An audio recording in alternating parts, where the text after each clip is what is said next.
Banyak berkaitan dengan mata pelajaran Sirah tahun 4 berkaitan dengan tajuk Nabi dimi'rajkan ke Sidratul Muntaha.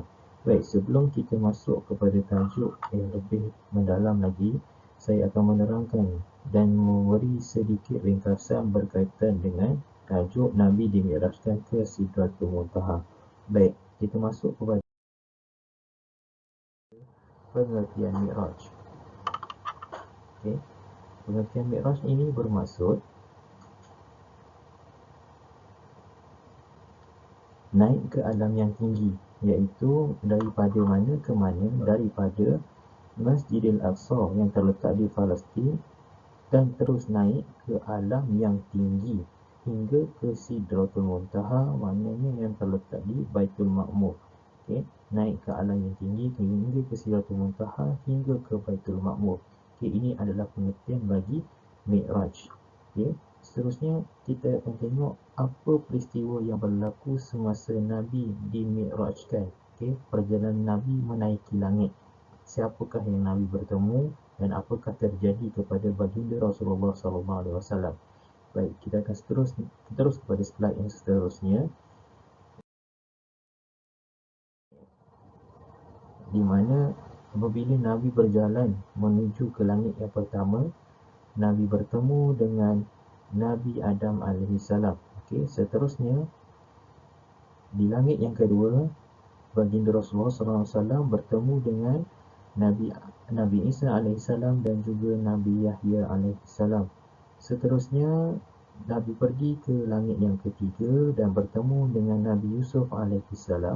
Seterusnya langit yang keempat, iaitu Nabi bertemu dengan Nabi Idris AS. Seterusnya langit yang kelima, iaitu Nabi Harun AS.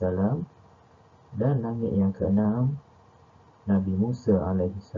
Dan seterusnya langit yang terakhir, langit yang ketujuh, iaitu Nabi Ibrahim AS. Baik, setelah bertemu dan melalui ketujuh-tujuh langit ini, barulah Nabi pergi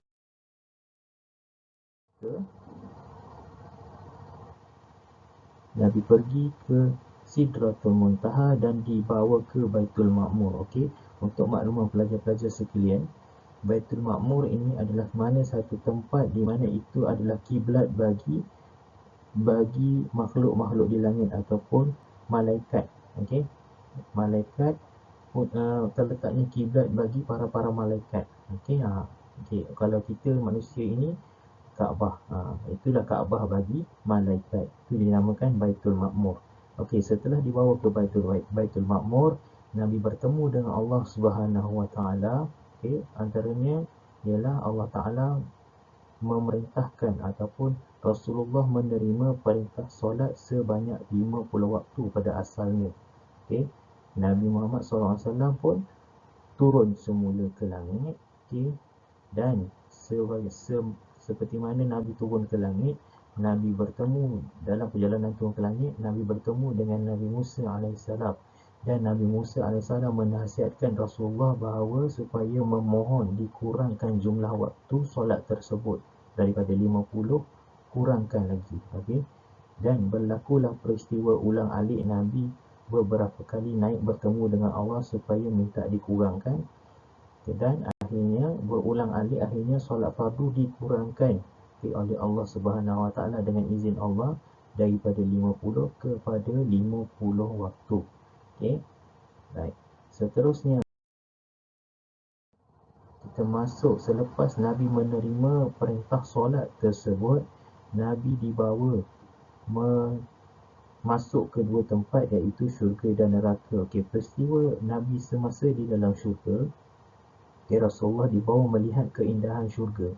Okay? Dan apa yang Nabi lihat dalam syurga? Nabi melihat 4 batang sungai, iaitu sungai Zahir dan sungai Batin. Okay? Dua daripada sungai Batin ini terletak di syurga yang namanya ialah, saya tandingkan di sini. Sungai Salsabil dan juga sungai Kauthar. Ini yang terletak di syurga. Seterusnya Sungai Zahir. Sungai Zahir ni sungai yang kita nampak lah. Sungai Zahir. Batin ni bila kita mati baru kita nampak. di dalam syurga ni terletak di dalam syurga zahir ni, masa kita hidup kita nampak, iaitu Sungai Nil dan juga Sungai Furat. Dua empat batang sungai, dua zahir dan juga dua batin.